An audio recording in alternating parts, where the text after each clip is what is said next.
distinguished guests, the President of the United States, Joe Biden. Hey, buddy.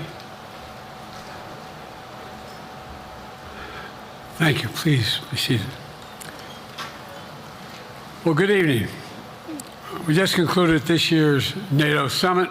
The consensus among the members was it was a great success. It was especially momentous because it represented the 75th year of the most important military defense alliance in the world's history of the world. We should never forget that NATO grew out of the wreckage of World War II, the most destructive war in history. The idea was to create an alliance of free and democratic nations that would commit themselves to a compact of collective defense. Standing together, they knew we'd all be safer. An attack on one would be treated as an attack on all. And it's worked because a would-be aggressor knows if they attack one of us, they'll be attacked by all of us. Sending that message is the best way to deter aggression and prevent wars in the first place. For those who thought NATO's time had passed, they got a rude awakening when Putin invaded Ukraine. Some of the oldest and deepest fears in Europe roared back to life because once again, a murderous madman was on the march. But this time, no one cowered in appeasement, especially the United States. We collected intelligence that Russia was planning to invade Ukraine months before the invasion. I directed the intelligence community to be a significant amount of intelligence be declassified so I could start building an international coalition to oppose the invasion. Then in February, some of you remember, I warned the world that the invasion was imminent. I rallied a coalition of 50 nations from Europe to Asia to help Ukraine defend itself. Many foreign policy experts thought as Putin amassed Russian forces just 100 miles north of Kyiv, the capital of Ukraine, but Putin thought it was the mother home of Russia. The capital would fall in less than a week. But the Ukrainian people, backed by a coalition to help build, stopped them. Today, Kyiv still stands, and NATO stands stronger than it has ever been. During the week of this summit, several heads of states made it a point in their statements to thank the United States and to thank me personally for all that NATO has achieved. NATO is not only stronger, NATO is bigger because we led the charge to bring in Finland and Sweden into the alliance, and it makes a gigantic difference. Excuse me. Meanwhile, my predecessor has made it clear he has no commitment to NATO. He's made it clear that he would feel no obligation to honor Article 5. He's already told Putin, and I quote, "Do whatever the hell you want." In fact, the day after Putin invaded Ukraine, here's what he said. It was genius. It was wonderful. Some of you forgot that, but that's exactly what he said. But I made it clear, a strong NATO is essential to American security. And I believe the obligation of Article 5 is sacred. And I would remind all Americans, Article 5 is invoked only once in NATO's long history, and that was to defend America after 9/11. I made it clear that I will not bow down to Putin. I will not walk away from Ukraine. I will keep NATO strong. That's exactly what we did, and exactly what we'll continue to do. Now, the future of American policy is up to the American people. This is much more than a political question. It's more than that. It's a national security issue. Don't reduce this to the usual testament that people talk about, issues of being a political campaign. It's far too important. It's about the world we live in for decades to come. Every American must ask herself or himself, is the world safer with NATO? Are you safer? Is your family safer? I believe the American people know. The answer to all those questions is yes. And I believe the American people understand that America is stronger stronger because of our alliances. I believe the American consensus from Truman to Reagan to me still holds today. America cannot retreat from the world. We must lead the world. We are an indispensable nation, as Madeleine Albright wrote. Now let me turn to three other key issues. Just this morning, we had a great economic report showing inflation is down. Overall prices fell last month. Core inflation is the lowest it's been in 3 years. Prices are falling for cars, appliances, and airfares. Grocery prices have fallen since the start of the year. We're going to keep working to take down corporate greed to bring those prices down further. Meanwhile, Trump's calling for a 10% tariff on everything Americans buy, including food from overseas, vegetables, and other necessities.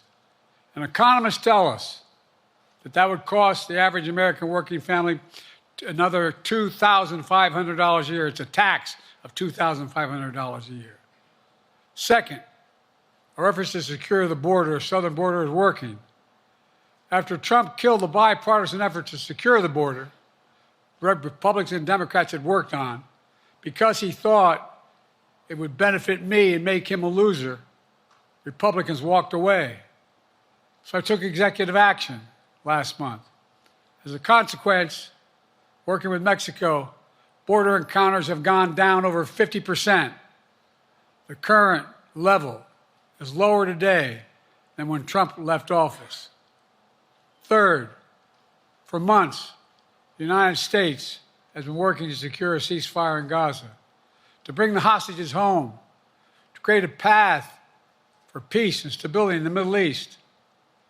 6 weeks ago, I laid out a detailed plan in writing. It was endorsed by the UN Security Council, the G7.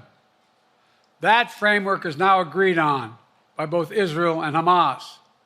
So I sent my team to the region to hammer out the details. These are difficult, complex issues. There's still gaps to close. We're making progress. The trend is positive, and I'm determined to get this deal done and bring an end to this war, which should end now. Let me conclude where I began. We're the United States of America. We are the indispensable nation. Our leadership matters. Our partnerships matter. This moment matters. We must rise to meet it. With that, I'll take your questions. I've been given a list of people to call on here. Reuters, Jeff Mason.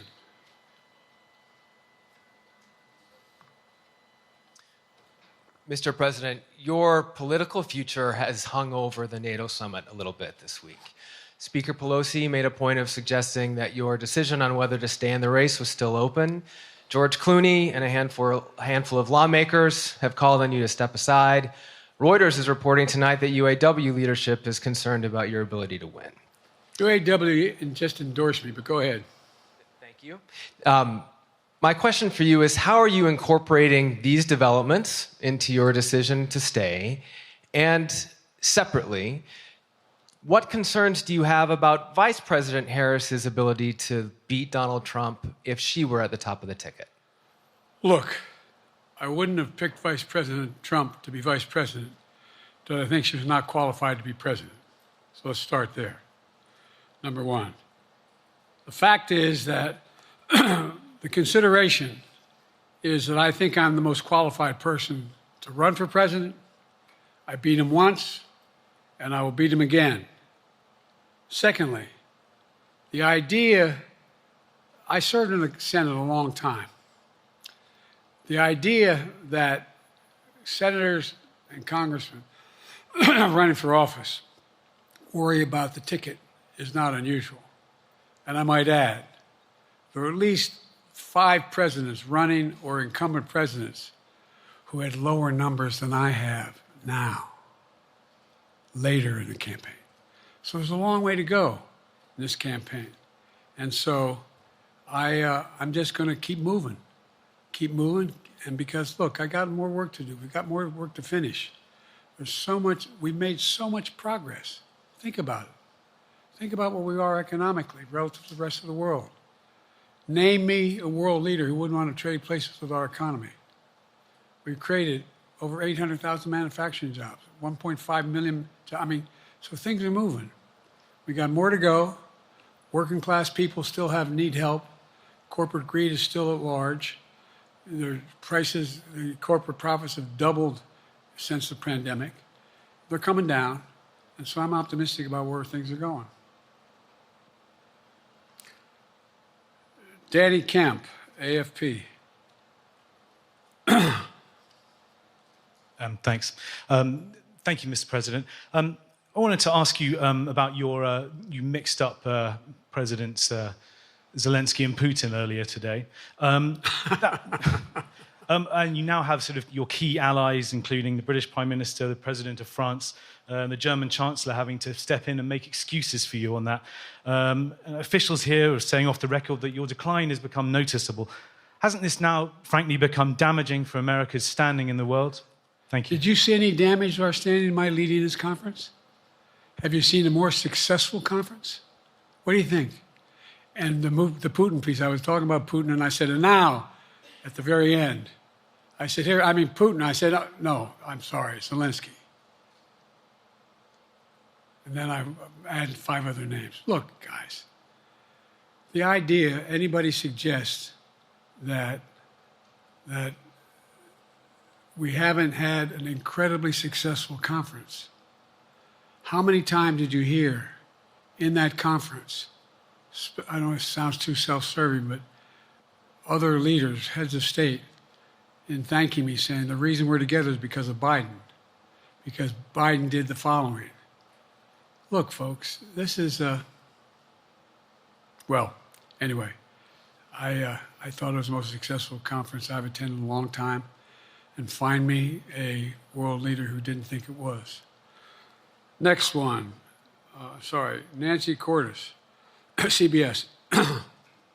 Thank you, Mr. President. You mentioned other instances in history where presidents have faced a challenge, but what makes this moment in history so unique is that it is not your enemies who are calling on you to reconsider your decision to stay in the race. It's your friends, supporters, people who think you've done a great job over the past 4 years.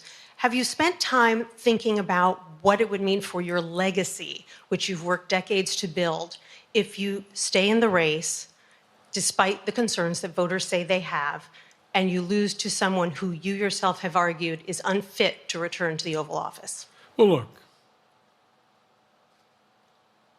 I'm not in this for my legacy. I'm in this to complete the job I started. As you recall, understandably, many of you and many economists thought my initial initiatives that I put forward, can't do that, it's going to cause inflation, things are going to skyrocket, the debt's going to go up. What are you hearing now from mainstream economists? 16 economic Nobel laureates said I've done a hell of a job. That under my plans so far and what's going to happen in the future if I'm reelected, that things are going to get much better. Our economy is growing. I was determined when I got elected to stop the trickle-down economic theory, that if the wealthy did very well, everybody else would do well. My dad was a well-read, decent guy. I don't remember much trickling down on his kitchen table. Middle-class people and working-class people need help. And so what happened is I decided to was able to implement as president what I believed when I was a senator. And that is that the way to build this economy is from the middle out and the bottom up.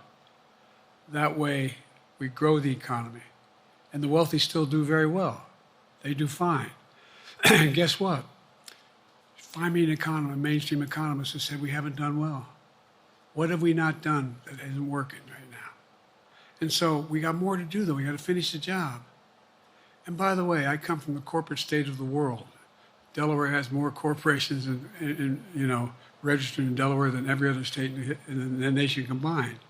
I'm not anti-corporate, but corporate profits have doubled since the pandemic, doubled. It's time things get back in order a little bit. It's time, for example, if I'm reelected, we're going to make sure that rents are kept at 5% increase of corporate rents for apartments and the like and homes are limited to 5%.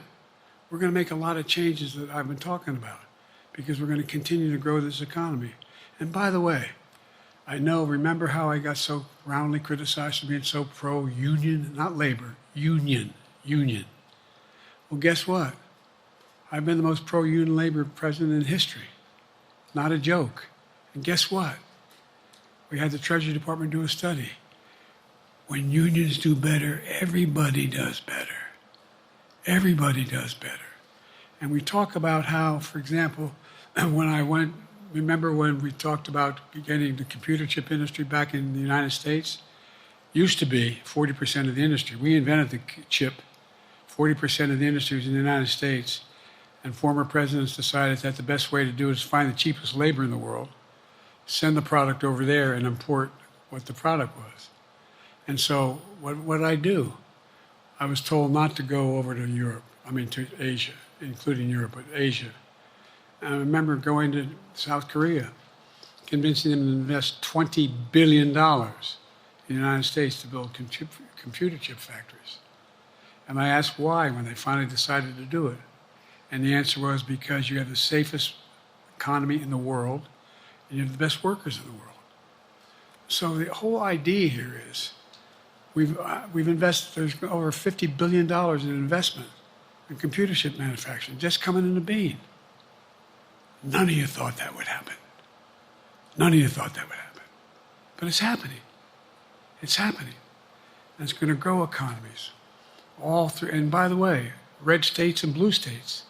Matter of fact, there's as much in red states as in blue states. I've made no distinction. So my generic point is that the idea that we can't continue to build and grow the economy, make it fairer. And like I said, from my standpoint, when the middle class does well, that's when the whole economy grows. The poor have a shot, the wealthy do well, but the wealthy got to start paying their taxes. As a follow-up, sir, you mentioned that your Vice President Kamala Harris would be ready to serve on day one. Can you elaborate on that? What is it about her attributes and her accomplishments over the last 4 years that make her ready to serve on day one if necessary? First of all, the way she's handled the issue of freedom of women's bodies to have control over their bodies. Secondly, her ability to handle almost any issue on the board. This was a hell of a prosecutor. She was a first-rate person, and in the Senate she was really good. I wouldn't have picked her unless I thought she was qualified to be president. From the very beginning, I made no bones about that. She is qualified to be president. That's why I picked her. Felicia Schwartz, Financial Times. Thank you, Mr. President. Presidency is the most straining job in the world, and it's 24/7. How can you say you'll be up for that next year, in 2 years, in 4 years, given the limits you've acknowledged that you have today? The limits I've acknowledged I have? There's been reporting that you've acknowledged that you need to go to bed earlier and your evening around 8. That's not true. Look, what I said was, instead of my every day starting at 7 and going to bed at midnight, it'd be smarter for me to pace myself a little more. And I said, for example, the 8, 7, 6 stuff, instead of starting a fundraiser at 9 o'clock, start at 8 o'clock. People get to go home by 10 o'clock. That's what I'm talking about. I'm not talking about, and if you look at my schedule since I made that stupid mistake in the campaign, in the debate, I mean, my schedule has been full bore. I've done, where's Trump been? Riding around in his golf cart, filling out his scorecard before he hits the ball? I mean, look, he's done virtually nothing. And I have, I don't know how many, don't hold me to it, roughly 20 major events. Some of them with thousands of people showing up. And so I just think it's better. I always have an inclination, whether I was playing sports or doing politics, just to keep going, not stop. I just got to just pace myself a little more. Pace myself. And the next debate, I'm not going to be traveling into 15 time zones a week before. Anyway, that's what it was about. That's what it was about. And by the way, even with that, I love my staff. But they add things. add things all the time. At the very end, I'm catching hell from my wife for that. Anyway, I'm sorry, Zeke Miller, Associated Press. Thank you, Mr. President. Two questions for you. First, on the NATO summit, President Zelensky, in your meeting with him, he pressed you to lift your limitations on the Ukrainian use of American weapons, saying that, in his public remarks afterwards, saying that Ukraine cannot win the war unless those limitations are lifted. Are you reconsidering your position on that? And then secondly, following up on Felicia's question there, leaders of your own party have said that they're not worried about that debate. They're worried about the next bad night and the bad night after that. How can you reassure the American people that you are up to the task and that there won't be more bad nights at a debate stage or somewhere else? First thing about Zelensky asking for the ability to strike deep into Russia. We've allowed Zelensky to use American weapons in the near term, in the near or abroad, into Russia. Whether or not he should be attacked. For example, should Zelensky, he's not. If he had the capacity to strike Moscow, strike the Kremlin, would that make sense? It wouldn't. The question is, what's the best use of the weaponry he has, and the weaponry we're getting to him? I've gotten a more long-range capacity, as well as defensive capacity. And so our military is where I'm following the advice of my commander-in-chief, the chief of staff of the military, as well as the Secretary of Defense and our intelligence people. And we're making a day-to-day basis on what they should and shouldn't go, how far they should go in. That's a logical thing to do. Second question related to Bad nights, sir. How can you reassure the American people that you won't have more bad nights, whether they be on a debate stage or on some matter of foreign policy? Well, I tell you what, the best way to assure them is the way I assure myself. And that is, am I getting the job done? Am I getting the job done? Can you name me somebody who's got more major piece of legislation passed in 3.5 years? I created 2,000 jobs just last week. So if I slow down, I can't get the job done. That's a sign that I shouldn't be doing it. But there's no indication of that yet. None. Who I got here?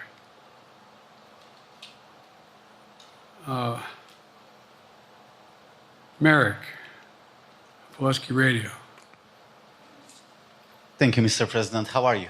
I'm well. The elections in the US have consequences around the world.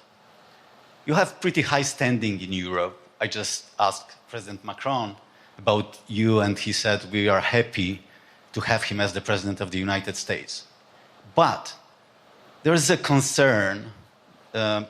Many people in Poland and across Europe are worried that the former president may win the election.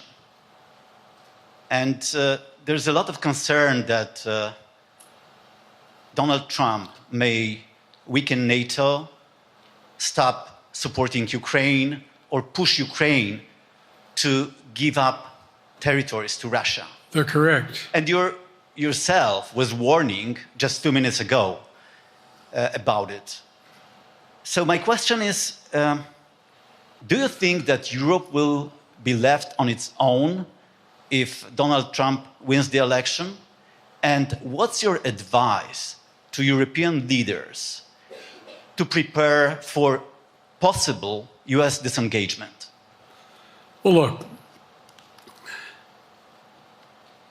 I think, how can I say this without sounding too self-serving? I'm not having any of my European allies come up to me and say, Joe, don't run. What I hear them say is, you've got to win. You can't let this guy come forward. It'd be a disaster. It'd be a disaster. I mean, I think he said in one of his rallies, don't hold me to this, recently, where NATO, I just learned about NATO or something to that effect. foreign policy has never been his strong point. And he seems to have an affinity to people who are authoritarian. That worries, as I tell you from Poland, that worries Europe. That worries Poland.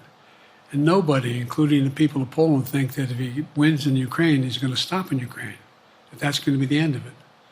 And so what I can say is, I think I'm the best qualified person to do the job, to make sure that Ukraine does not fall, that Ukraine succeeds, that the European alliance stays strong. You may recall, no one was talking about Finland joining NATO. I remember talking to Putin right after we got elected in Geneva, and he was talking about what we should do. We couldn't be in Eastern Europe, etc. And I said, you're looking for the Finlandization of Ukraine, as you can get the NATOization of Finland. And about 4 weeks later, I got a call. That's not true. Probably 5 months later, from the president of Finland, could he come and see me? In my office, I invited him to the Oval Office. We sat down and talked. He said he wanted to join NATO. Could I help? And I did. It wasn't automatic. And then I got a call from the Swedes. I beg your pardon?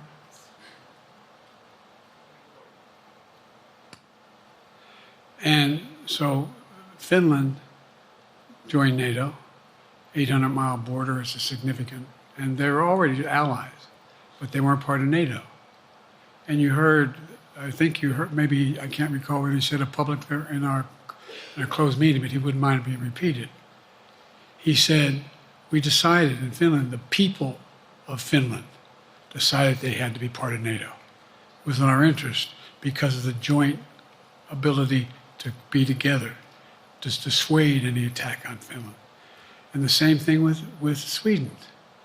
It took a lot of selling to some folks, particularly in Turkey and other places, to agree to the expansion. But it expanded. And we're a hell of a lot stronger because of it. We're more secure because of it. And by the way, I was able to get 50 other nations, 50, to support Ukraine. 50. And we were able to bring about a coalition of Europe and Asia, Japan and South Korea. I just we talked about AUKUS, and we talked about the relationship between Australia, New Zealand, Japan, South Korea, the United States. We're making the world safer and stronger because we have to deal with the new arrangement that exists in the world. The Cold War is over. The post-war era is over. What is going to replace it? And I respectfully suggest I have a pretty good idea what that should be. I've convinced a lot of people to follow it, and we're just going to get stronger. David Sanger. Where's it? Thank you, Mr. President. Be nice, David. Mr. President, the NATO declaration that was issued yesterday was very notable because it described China as a decisive enabler of the war in Ukraine for its provision of critical goods to the Russians. That's part of a broader partnership that seems to have cemented in place in the past 2 or 3 years. I think one that you were a little bit doubtful of when we asked you about it some time ago. So I'd be interested to know whether you have a strategy now of trying to interrupt the partnership between China and Russia, and whether or not in a second term you would pursue that, if you could describe that strategy to us. And along the way, could you also tell us whether you think, just to follow up on Felicia's question, that if you were in a room with Vladimir Putin again, the way you were 3 years ago, or with President Xi, that a few years from now you will be able to go negotiate with them, handle them one-on-one? Well, the first part of the question is, we discussed and I raised in the NATO Summit, and others raised, the future of China's involvement, what they're going to do. What they're doing with Russia in terms of accommodating facilitating them. They're getting access to additional. They're not supplying weapons themselves. They're supplying mechanisms for them to be able to get weapons. And China's position is basically, and I've spent more time with Xi Jinping than any world leader has, over 90 hours since being vice president all the way through, for real. And by the way, I handed all my notes. But my point is that Xi believes that China is a large enough market that they can entice any country, including European countries, to invest there in return for commitments from Europe to do A, B, C, or D, or not to do certain things.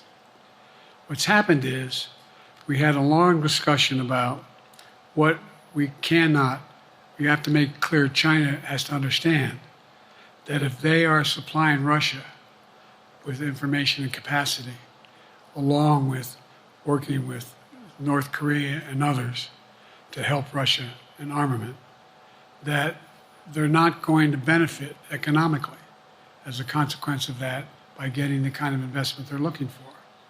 And so, for example, we're in a situation where, and we've reestablished direct contact with China after that, remember the balloon, quote unquote, going down, and all of a sudden things came to an end? Well, we set up a new mechanism. There's a direct line between Xi and me, and our military has direct access to one another, and they contact one another when we have problems.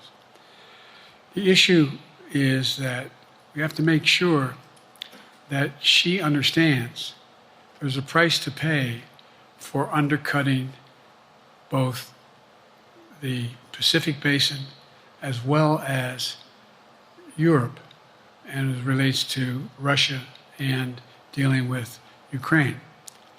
And so for example, if you want to invest in China, as you know this area really well.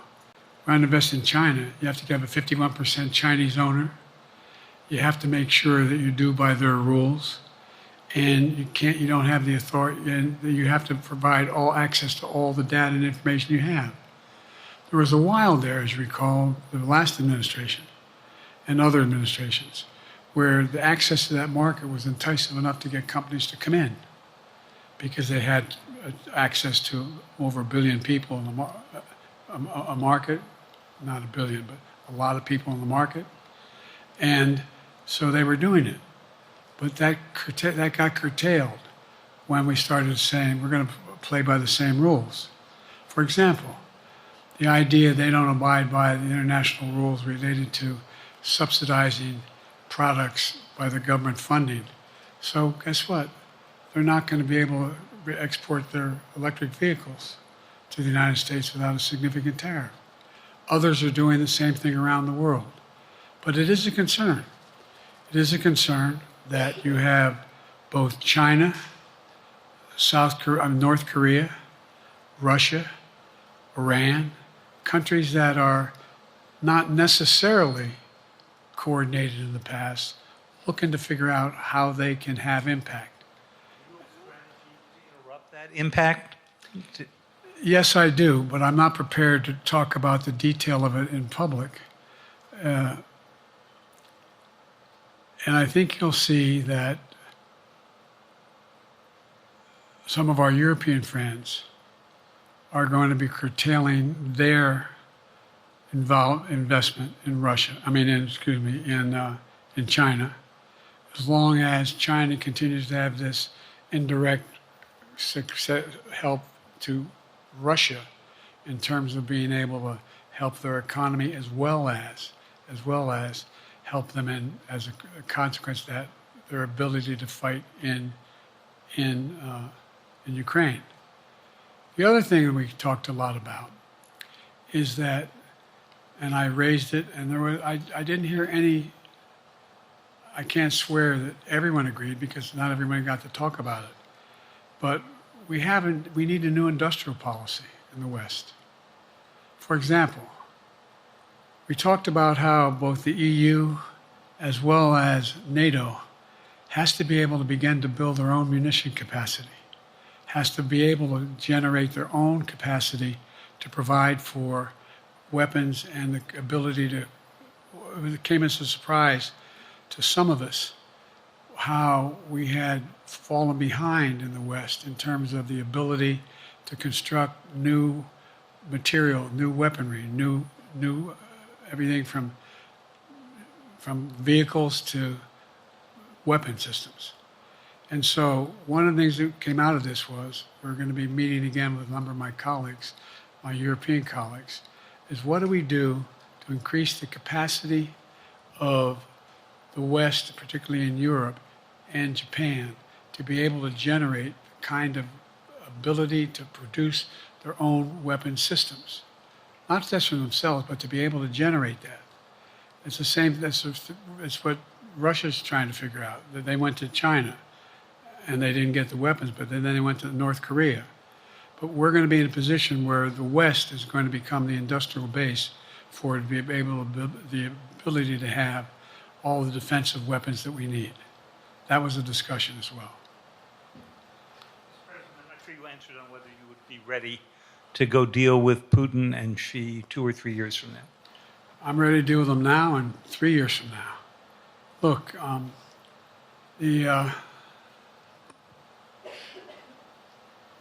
like I said, I'm dealing with Xi right now and direct contact with him. I have no good reason to talk to Putin right now. There's not much that he is prepared to do in terms of accommodating any change in his behavior. And, but there isn't any world leader I'm not prepared to deal with. But I understand the generic point is Putin ready to talk? I'm not ready to talk to Putin unless Putin's ready to change his behavior. And the idea, look, Putin's got a problem. First of all, in this war that he is supposedly have won, and by the way, I think, don't hold me to the exact number, but I think Russia had 17.3% of Ukraine that they conquered. Now it's 17.4. I mean, in terms of percentage of territory. They've not been very successful. They've caused horrible damage, loss of life, but they've also lost over 350,000 troops, military, killed or wounded. They have over 1 million people, particularly young people with technical capability, leaving Russia because they see no future there. They've got a problem. But what they do have control of is they are very good at controlling and running the public outcry that relates to how they use mechanisms to communicate with people. They lie like hell through the constituencies. They lie like hell about what's going on. And so the idea that we're going to be able to fundamentally change Russia in the near term is not likely. But one thing for certain, if we allow Russia to succeed in Ukraine, they're not stopping in Ukraine. I recommend, I know you know this because you've written about it, read Putin's speech after they moved in, what it was all about in Kyiv. It wasn't about just, anyway, read what his objective is. And anyway, but so I think that I'm prepared to talk to any leader who wants to talk, including if Putin called me and wanted to talk. Last time I talked to Putin was trying to get him to work on an arms control agreement related to nuclear weapons in space. That didn't go very far. So my point is, I'm prepared to talk to anybody, but I don't see any inclination. There is an inclination on the part of the Chinese to keep in contact with me because they're not sure where this all goes.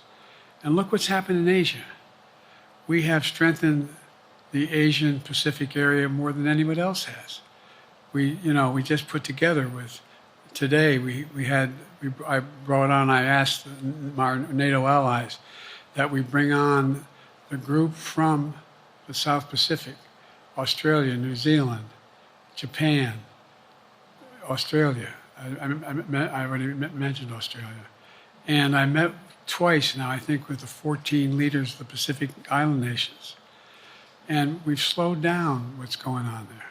We've slowed down China's reach. But there's a lot of work to do. This is a moving target, and I don't take it lightly. Sam from NPR. Thank you, Mr. President. Asma Khalid with NPR. I have two questions. Earlier, you spoke about the ceasefire plan between Israel and Hamas. We're now looking at 10 months of war, and I'm curious if there's anything that you feel personally you wish you would have done differently over the course of the war. And then secondly, if I may, I wanted to ask you about your presidential campaign. I remember covering your campaign in 2020, and there was a moment where you referred to yourself as a, quote, bridge candidacy, a transition to a younger generation of leaders. I want to understand what changed. Two things. Let's go back to when you talked about would I have changed anything that's happening with Israel and the Palestinians and the Palestinian movement. The answer is, as you recall, from the very beginning, I went to Israel, but I also got immediate contact with al-Sisi in Egypt. I met with the King of Jordan. I met with most of the Arab leaders to try to get a consensus going as to what had to be done to deal with getting more aid and food and medicine into the Gaza Strip. And we pushed it really hard. And Israel occasionally was less than cooperative, number one. The Israeli War Cabinet, I've been dealing with Israel since Golda Meir. Some of the reporters around here come here all the time have heard me say this. The first time I met with Golda Meir, I sat across from her at her desk, and her assistant was Rabin sitting next to me. That's how far back I go. I know Israel well, and I support Israel. But this war cabinet is one of the most conservative war cabinets in the history of Israel. And there's no ultimate answer other than a two-state solution here. And so what was able to be done in terms of the plan I put together was it would be a process for a two-state solution. And we get the Arab nations to, particularly from Egypt all the way to Saudi Arabia, to be in a position where they would cooperate in the transition so that they could keep the peace in Gaza without Israeli forces staying in Gaza. The question has been from the beginning, what's the day after in Gaza? And the day after in Gaza has to be, the end of the day after has to be no occupation by Israel and the Gaza Strip, as well as the ability for us to get in and out as rapidly as you can, all that's needed there. I've been disappointed that some of the things that I've put forward have not succeeded as well, like the port we attached from Cyprus. I was hopeful that would be more successful. But that's why when I went to Israel immediately after the massacres that occurred at the hands of Hamas, the one thing I said to the Israelis, and I met with the War Cabinet and with Bibi, don't make the same mistake America made after bin Laden. There's no need to occupy anywhere. Go after the people who did the job. You may recall, I still get criticized for it, but I was totally opposed to the occupation and trying to unite Afghanistan. Once we got bin Laden, we should have moved on, because it was not no one's ever going to unite that country. I've been over every inch of that, not every inch, the entirety from the poppy fields all the way to the north. I said, don't make the same mistake we made. Don't think that's what you should be doing, is doubling down. We'll help you find the bad guys, Sinwar and company. And all this criticism about I wouldn't provide when the weapons they needed. I'm not providing them 2,000-pound bombs. They cannot be used in Gaza or any populated area without causing great human tragedy and damage. But remember what happened when you had the attack on Israel with rockets and ballistic missiles. I was able to unite the Arab nations as well as Europe, and nothing happened. Nothing got hurt. It sent an incredible lesson to what was going on from the Middle East. So there's a lot of things, in retrospect, I wish I had been able to convince the Israelis to do. But the bottom line is we have a chance now. It's time to end this war. Doesn't mean walk away from going after Sinwar and Hamas. And if you notice, you know better than most, there is a growing dissatisfaction on the West Bank from the Palestinians about Hamas. Hamas is not popular now. And so there's a lot of moving parts. I just have to keep moving to make sure that we get as much done as we can toward a ceasefire, and get those. And by the way, look at the numbers in Israel. I mean, my numbers are better in Israel than they are here. But then again, they're better than a lot of other people here too. But anyway. Bridge candidacy in 2020, you referred to yourself as being a bridge candidate for a younger, fresher generation of Democratic leaders, and I wanted to know what changed. What changed was the gravity of the situation I inherited in terms of the economy, our foreign policy, and domestic division. And I think, I won't put words in anybody's mouth, most presidential historians give me credit for having accomplished more than most any president since Johnson and maybe before that to get major pieces of legislation passed. And what I realized was my long time in the Senate had equipped me to have the wisdom to know how to deal with the Congress, to get things done. We got more major legislation passed that no one thought would happen. And I want to finish it, to get that finished. If tomorrow, if we had a circumstance where there was a lineup and I hadn't inherited what I did and we just moved things along, anyway, it's going to change. Last question. Haley Bull, Scripps. Or no, Josh Weingrove, I'm sorry, was the next one. I'll do two more questions. Thank you, Mr. President. Many of your colleagues, Democrats on the Hill, are watching tonight as they assess what they want to say about your candidacy. I'm wondering how you're thinking of this right now. It seems like your answer is clear, but they're watching how things go tonight, tomorrow in Michigan, next week in Texas and Nevada. Are you thinking that way about how the next week or two goes would inform your... Am I using that way, you say? Are you thinking that way about how the next 2 weeks go? Will that affect your decision, or are you fully determined on running in November as the party's nominee? I'm determined on running, but I think it's important that I allay fears by let them see me out there. Let me see them out. For the longest time it was, Biden's not prepared to sit with us unscripted. Biden's not prepared to, anyway.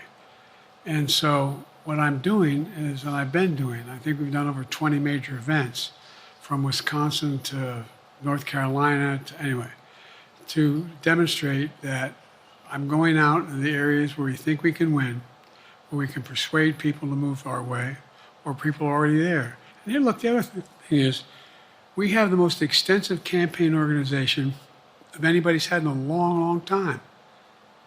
We have well over 1,000 volunteers knocking on doors, making phone calls, making tens of thousands of phone calls.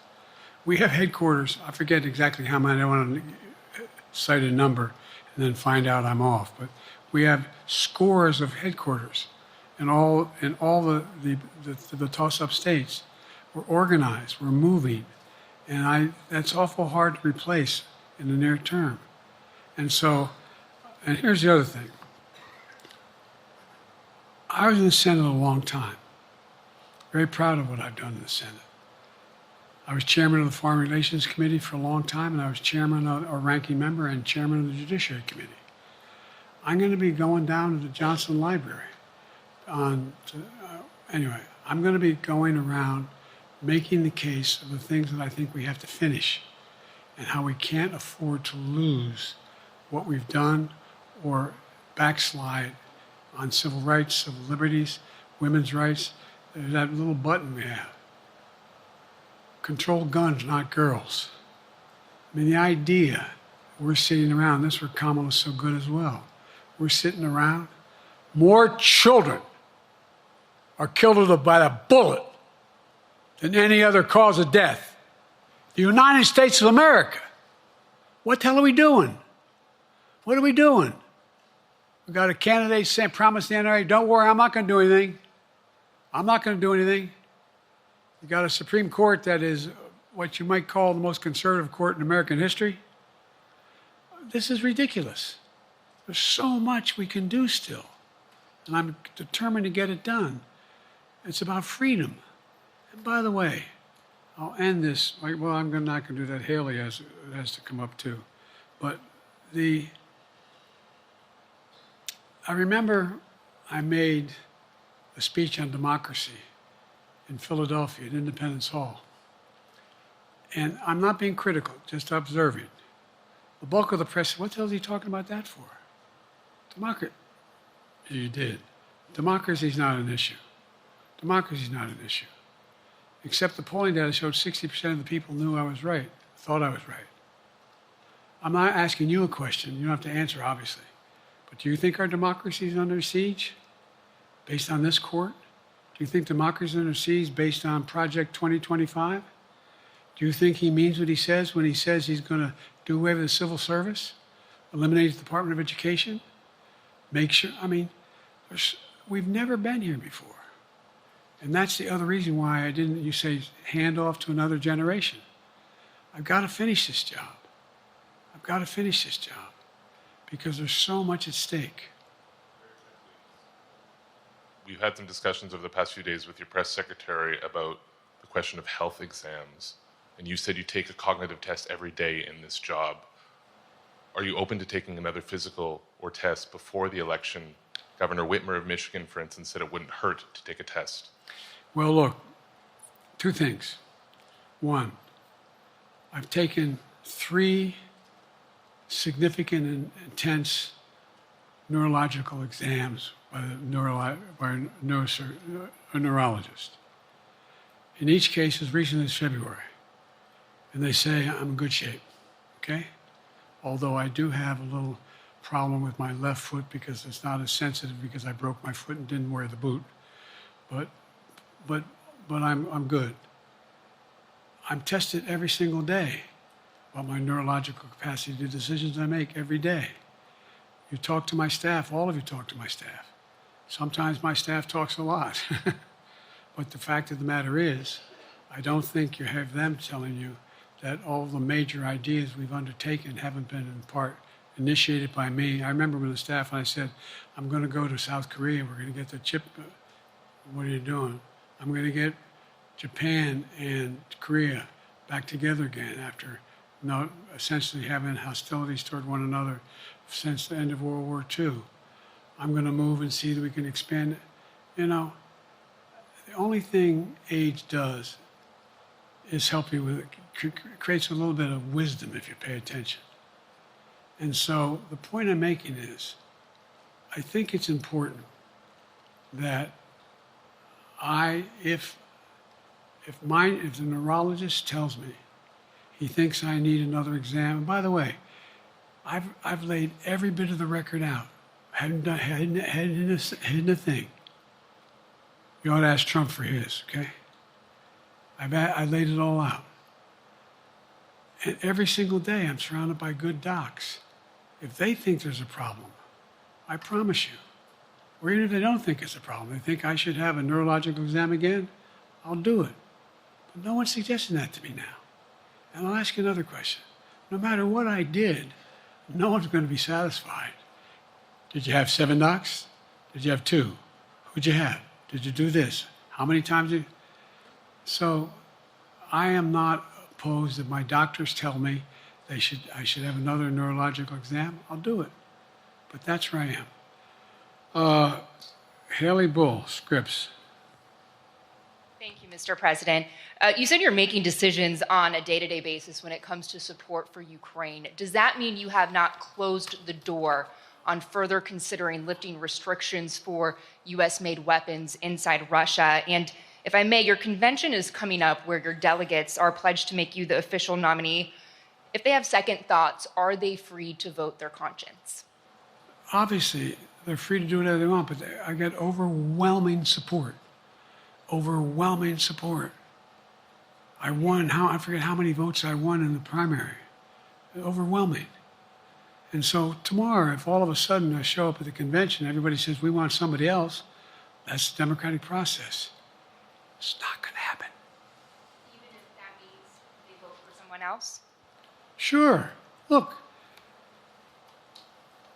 I'll end this with this. I served in the Senate a long time. I understand the impetus of candidates running for local office and whether they think the top if they can help them or not. In my state of Delaware, which was a very, at least it was a red state when I started, in terms of where you now talk red and blue. I don't recall most of the Democratic presidents winning my state when I was a candidate. The truth of the matter is I understand the self-interest of a candidate. If they think that, running with Biden at the top is going to hurt them, then they're going to run away. I get it. But so far, go and look at the polling data in their states. Look at the in-depth, and by the way, I think you'd all acknowledge, and you're all experts. I'm not being solicitous about the president. You're experts on this stuff. How accurate does anybody think the polls are these days? I can give you a series of polls where you have likely voters, me versus Trump, where I win all the time. When the unlikely voters vote, he wins sometimes. The bottom line is all the polling data right now, which I think is premature because the campaign really hasn't even started. I mean, it hadn't started in earnest yet. Most of the time, it doesn't start till after September, after Labor Day. So a lot can happen. But I think I'm the best I believe I'm the best qualified to govern. And I think I'm the best qualified to win. But there are other people who could beat Trump too. But it's awful start from scratch. And, we talk about, money raised. We're not doing bad. We got about $220 million in the bank. We're doing well. So with that, you have want to follow up on any of that you just asked me? Yes. You earlier explained confidence in your vice president. Yes. If your team came back and showed you data that she would fare better against former President Donald Trump, would you reconsider your decision to stay in the race? No, unless they came back and said, there's no way you can win. Me. No one's saying that. No poll says that. Okay. Thanks. This ends tonight's press conference. Thanks, everybody.